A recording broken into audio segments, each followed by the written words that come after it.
Yang saya lihat juga apabila Undang-Undang 11 2020 ini inkonstitusional permanen, maka PP 25 2021 maka kemudian menjadi tidak punya kekuatan, tidak mempunyai dasar hukum begitu kan, sehingga kemudian beberapa ketentuan dalam pengaturan berdasarkan pertimbangan MK tersebut terkait dengan proses formil, bahwa penilaian digunakan oleh MK adalah penilaian akumulatif terhadap proses formil.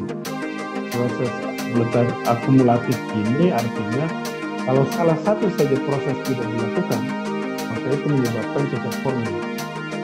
Yang kedua, pembentukan oligarki, ya oligarki itu begitu banyak kepentingannya atas nama beberapa hal yang tadi saya sebutkan, kerja, investasi, kemudian efisiensi, peraturan dan sebagainya. Nah, tapi ini bisa kita lihat sebenarnya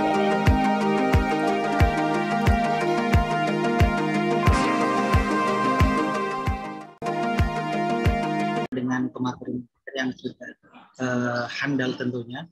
Bapak Ibu dan rekan-rekan sekalian, pada kesempatan kali ini akan disampaikan oleh beberapa materi, yang diantaranya ada Dr. Marwan Batubara MSc, ada Dr. Iren Handika SHLLM, dan juga ada Ilham Putuhena SHMA. Baik Bapak Ibu dan rekan-rekan sekalian, sepertinya ada dua pemateri yang sudah bergabung bersama kita, ada Dr. Iren dan juga ada Engku Ilham Putuhena yang sudah bergabung di room Zoom kita pada sore hari ini. Tinggal Bang Marwan Batubara yang masih belum bisa bergabung, nanti akan ikut bergabung dengan kita. Sebelumnya, Bapak Ibu dan rekan-rekan sekalian, kami sapa satu persatu. Sudah ada Bapak Ray Bahti Junior, dan juga ada teman-teman, ada Ibu Lucy Puspitasari, ada Batara Oloan, dan juga teman-teman ada Edi Iskandar dari PT Hasindo ini juga ikut bergabung. Terima kasih atas partisipasinya. Bapak Ibu dan rekan-rekan sekalian, pada siang hari ini kita akan melaksanakan diskusi publik virtual yang sebenarnya rutin diagendakan oleh Pusat Studi Hukum Energi dan Pertambangan di samping pelatihan-pelatihan yang belakangan ini kita laksanakan. Seperti itu. Sudah bergabung ada Engku Ilham Putuhena. Terima kasih Bang Ilham telah bergabung bersama kami. Yang nanti akan mengisi materi tentu di acara diskusi publik pada siang hari ini.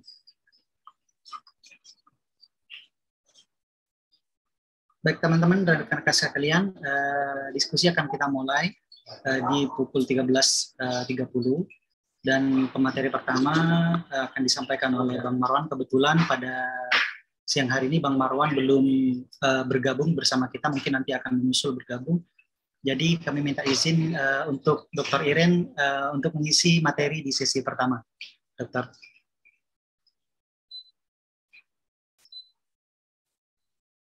Halo Dr. Iren, apakah bisa dimonitor? Mulai sekarang? Ya, di sini akan kita mulai diskusinya Ibu. Kami hanya minta izin, mungkin pemateri pertama nanti akan Dr. Iren yang menyampaikan. Sehubungan Dr. Marwan belum bisa bergabung bersama kami, nanti mungkin akan digeser ke sesi kedua. Baik Bapak Ibu dan rekan-rekan sekalian, Assalamualaikum warahmatullahi wabarakatuh. Senang rasanya bisa berjumpa kembali dengan teman-teman dan rekan-rekan sekalian pada kesempatan kali ini. Pusat Studi Hukum Energi dan Pertambangan mengagendakan diskusi publik virtual dengan tema tinjauan putusan Mahkamah Konstitusi atas Undang-Undang Cipta Kerja Klaster Energi dan Pertambangan. Bapak Ibu dan rekan-rekan sekalian, diskusi kita sangat menarik karena seperti kita ketahui bahwa Undang-Undang Cipta Kerja banyak menyita perhatian publik.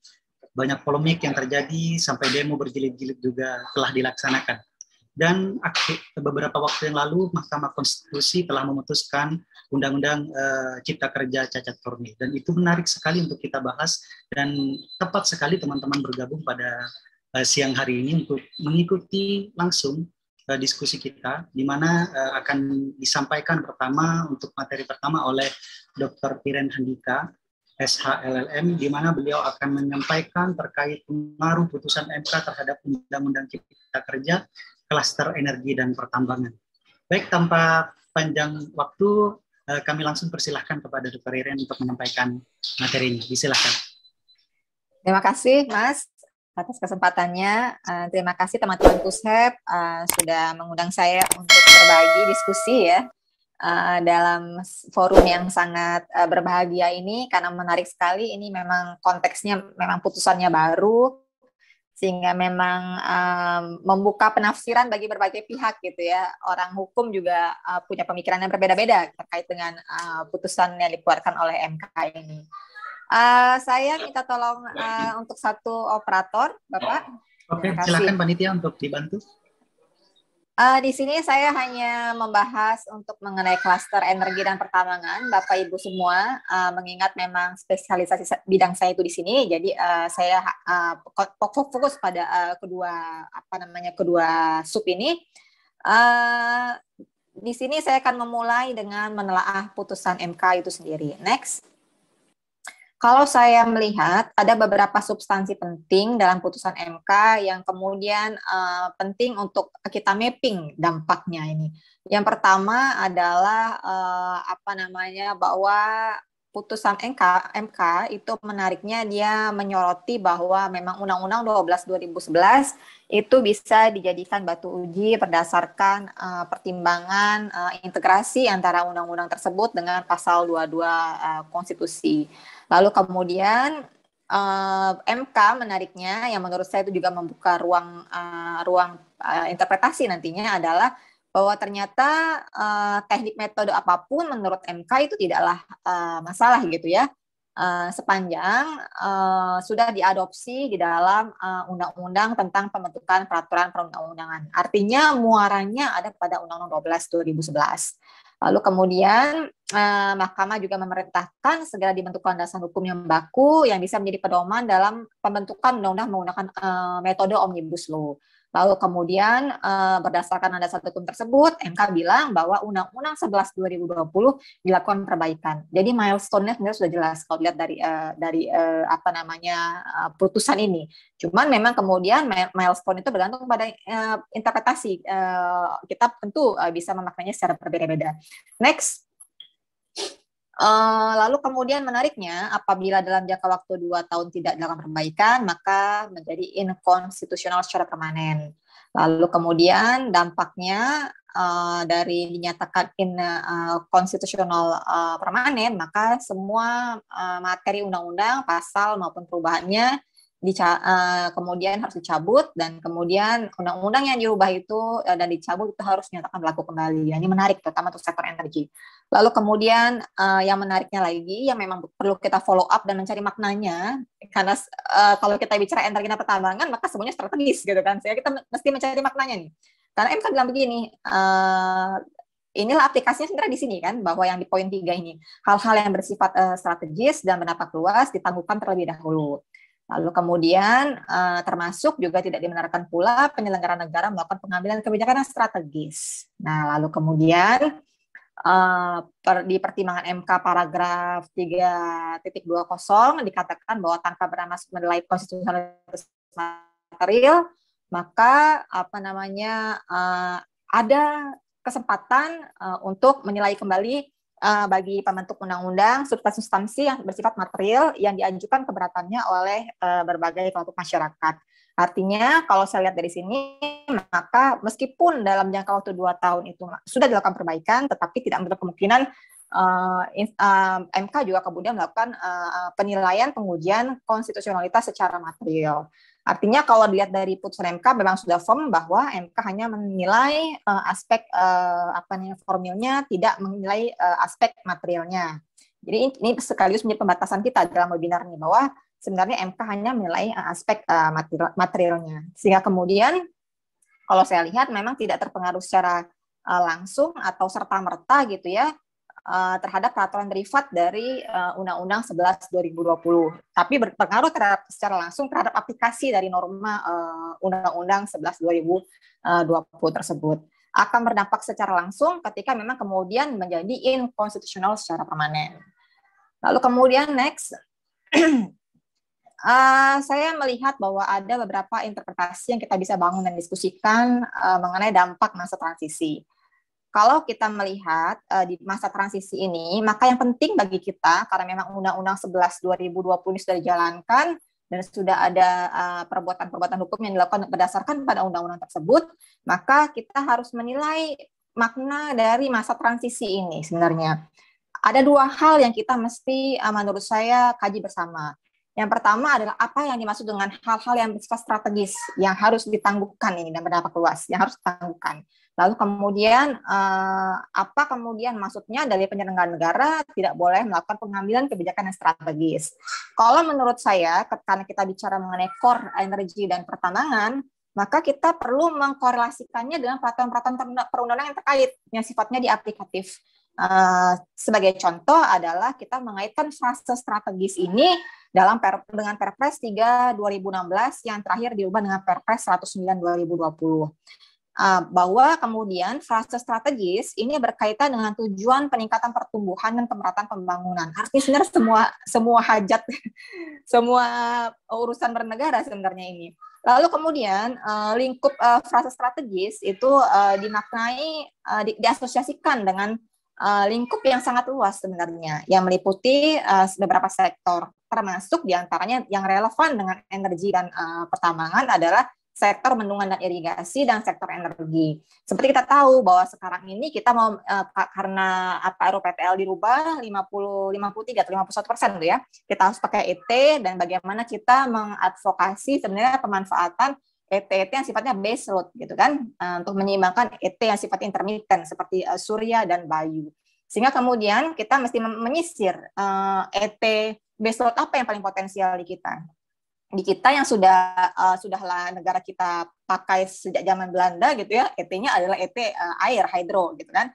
Sehingga kemudian penting bagi kita untuk mengintegrasikan kebijakan-kebijakan mengenai bendungan, irigasi ini dengan pengembangan ET. Bagaimana kita bisa memangkas keterbatasan lahan di darat, yaitu dengan memanfaatkan waduk, bendungan dan lain-lain untuk PV farm yang sifatnya floating, itu penting. Sehingga memang kemudian artinya adalah ketika memang hal-hal ini harus ditangguhkan, maka harus di-hold semua proyek-proyek strategis ini, kebijakan-kebijakan strategis ini. Lalu kemudian kalau kita lihat fase strategis di dalam energi dan pertambangan, maka lingkupnya juga meliputi program. Sejumlah program yang menurut saya inilah sebenarnya esensi dari program sektor listrik dan pertambangan gitu ya, sektor energi dan pertambangan. Program apa saja? PIK, pembangunan infrastruktur tenaga listrikan, lalu pembangunan PSEL karena kita memang mau mengembangkan mengakselerasi ekonomi sirkuler, maka memang kemudian bagaimana kita harus memberdayakan sampah-sampah yang tidak bernilai ekonomis ini menjadi sesuatu yang bernilai ekonomis gitu. Salah satunya adalah dengan menjadikannya sebagai feedstock untuk pembangkit listrik. Nah, artinya strategis. Lalu kemudian jangan lupa juga kita punya pembangunan smelter yang Pak Marwan baru-baru ini kritisi gitu kan ya. Nah, ini artinya bagaimana nih kelanjutannya? Lalu juga kemudian pengembangan super hub gitu kan. Kita sudah belajar bahwa untuk kita ET, feedstock segala macam itu sekarang ini salah satu kesulitannya adalah menjamin keberlanjutan feedstock. Kenapa? Karena tidak terintegrasi gitu infrastrukturnya. Nah, sehingga kemudian pengembangan super hub ini juga sangat penting untuk pengembangan energi dan pertambangan. Lalu kemudian fase strategis kalau kita lihat yang paling penting itu sebenarnya kalau saya lihat adalah terasosiasi dengan pelaksanaan dari Undang-Undang 25/2009 mengenai pelayanan publik. Nah, artinya kan ini mengunci semua hajat hidup masyarakat banyak, begitu kan? Karena memang kemudian fase strategis itu dikaitkan dengan ruang lingkup dari pelayanan publik itu sendiri yang meliputi penyediaan barang dan jasa yang bersifat strategis. Nah, artinya apakah kemudian putusan MK ini harus dimaknai bahwa semua hal-hal pengajian pengambilan keputusan yang terkait dengan hal-hal strategis itu harus ditangguhkan. Nah, ini yang penting kemudian untuk kita cari pendapat bersama di sini. Next, yang ketiga adalah interpretasi mengenai dampak konstitusionalitas dari Undang-Undang 11 2020. Kalau saya melihat yang paling sentral untuk energi sebenarnya itu kalau migas gitu ya itu nggak begitu banyak kan perubahannya. Tapi kemudian di sektor energi kayak panas bumi dan lain-lain itu kan dia lebih dielaborasi itu kan dalam PPPP-nya. Sehingga kemudian penting juga untuk melihat bagaimana keberlakuan PP ini sebagai peraturan derivasi dari Undang-Undang 11 2020 gitu kan. Dan masalahnya adalah MK kemudian tidak mengatur begitu. Nah, kalau dengan masalah MK tidak mengatur, maka menurut saya penting untuk kita melihat dampak inkonstitusionalitas terhadap PP ini kita kaitkan dengan Undang-Undang 12 2011 yang menjadikan MK sendiri sebagai batu uji bahwa PP itu keberadaannya untuk menjalankan undang-undang sebagaimana mestinya, dan kemudian artinya adalah kemudian peraturan derivat ini akan kehilangan dasar hukum apabila memang undang-undang cipta kerjanya menjadi inkonstitusional permanen. Sehingga menurut saya artinya PP itu masih tetap berlaku gitu ya, sepanjang belum menyatakan inkonstitusional permanen. Nah, bagaimana urgensi peran kita semua sebagai entitas masyarakat? Kalau saya melihat bahwa artinya peran kita adalah pada dua hal ini gitu ya. Memberikan masukan terhadap amandemen Undang-Undang 12 2011 seperti apa metode legislasi yang mau kemudian digunakan oleh negara kita yang selaras dengan perkembangan kebutuhan kehidupan bernegara begitu kan, dan kemudian bagaimana juga benchmark yang digunakan oleh negara lain penting kemudian kita masukkan, kita bisa memberikan masukan kepada pemerintah untuk amandemen Undang-Undang 12 2011 dalam rangka perbaikan aspek formil dari Undang-Undang Cipta Kerja. Tetapi jangan lupa bahwa meskipun pasca perbaikan Undang-Undang Cipta Kerja itu berhasil diperbaiki, tapi tidak menutup kemungkinan bahwa akan dilakukan uji dari aspek materialnya gitu, sehingga kemudian inilah peran kita juga membantu pemerintah dengan supaya tidak kerja dua kali, efisien dan efektif, sehingga kita perlu menyisir substansi apa yang kemudian bisa kita jadikan usulan untuk perbaikan kepada pemerintah. Next, sebenarnya kalau menurut saya begini Bapak dan Ibu, kita perlu menilai gitu ya, menilai keberadaan Undang-Undang Cipta Kerja ini dengan tujuannya sendiri, yang menyatakan bahwa untuk mengakselerasi investasi, untuk menumbuhkan iklim investasi yang baik, begitu kan. Lalu kemudian nyatanya kalau untuk energi, gitu, terutama energi terbarukan, orang sudah banyak yang puasa gitu, 2 tahun, 3 tahun nggak berproyek gitu kan. Kenapa? Masalahnya bukan di level undang-undang, masalahnya di Permen 4 2020. Selama undang-undang cipta kerja bicara apapun, tapi kemudian ketika permennya bilang BPP 80%, sudah matilah di situ proyek-proyek gitu kan. Artinya apa? Artinya memang kita mesti kesempatan kita bersama gitu kan ya, membuktikan begitu. Apakah betul Undang-Undang 11 2020 ini kemudian memang berdampak baik terhadap investasi, terutama untuk sektor energi dan kemudian pertambangan. Next, pengaruh terhadap sektor, saya mencoba memetakan 3 hal. Pengaruh terhadap sektor midstream dan downstream migas, lalu kemudian pengaruh terhadap sektor batu bara dan energi terbarukan. Kalau untuk sektor midstream dan downstream gas, memang tidak dibicarakan banyak begitu ya di Undang-Undang Cipta Kerja ini. Tetapi menurut saya, ketika memang substansinya mau kita amandemen bersamaan dengan melakukan perbaikan formilnya, maka ini menjadi peluang bagi kita bersama untuk menuntaskan mengenai isu perizinan berusaha atau kontrak yang menjadi landasan bagi operasional kegiatan downstream, upstream activity oil and gas. Karena kalau kita lihat nih Undang-Undang Cipta Kerja ini kan memang kemudian membuat pengaturan undang migas amandemen menjadi susah gitu ya, karena memang harus diselaraskan keduanya, tapi susah untuk diselaraskan. Kenapa susah diselaraskan? Karena Undang-Undang Cipta Kerja itu dia tidak jelas, dia meletakkan rezim yang berbeda. Ada rezim izin dan kontrak, yang keduanya adalah berbeda gitu kan secara legal. Nah, lalu kemudian kalau kita lihat di pasal 4, pasal 5 begitu kan, sebenarnya pembentuk Undang-Undang Cipta Kerja ingin menggunakan rezim izin ini sebagai alas hak untuk melakukan usaha hulu sekaligus untuk usaha hilir begitu kan. Karena di pasal 52 dikatakan jelas bahwa orang yang melakukan eksplorasi eksploitasi tanpa memiliki perizinan berusaha atau kontrak kerjasama dipidana. Artinya adalah apakah kemudian kontrak baru harus pakai rezim izin, lalu kemudian yang sudah ada tetap kontraknya dihargai sampai dengan jangka waktu berakhir kontrak, atau seperti apa begitu. Ini perlu kita peluang untuk kita menegaskan menuntaskan multi interpretasi dari substansi pengaturan di Undang-Undang Cipta Kerja. Next. Juga menjadi peluang bagi kita, next slide please. Juga menjadi peluang bagi kita untuk menuntaskan isu-isu mengenai eksistensi dari BIT. Bapak dan Ibu, Next, bisa cek